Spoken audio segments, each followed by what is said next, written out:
ये होगी रैम।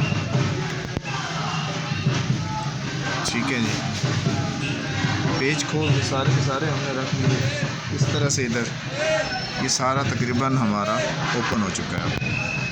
ठीक है, यहाँ से यहाँ से यहाँ से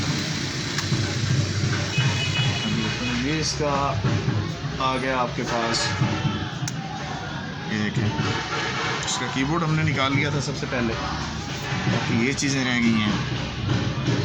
ये ग्रिप है और ये दूसरी ग्रिप है। इन दो ग्रिपों की मदद से आप कीबोर्ड को जो है ना वो इसके साथ अटैच करते हैं। किसी भी सिस्टम के अंदर इन दोनों चीज़ों को देखा जाता है। देखिए ये पेज पड़ा हुआ है, इस पेज को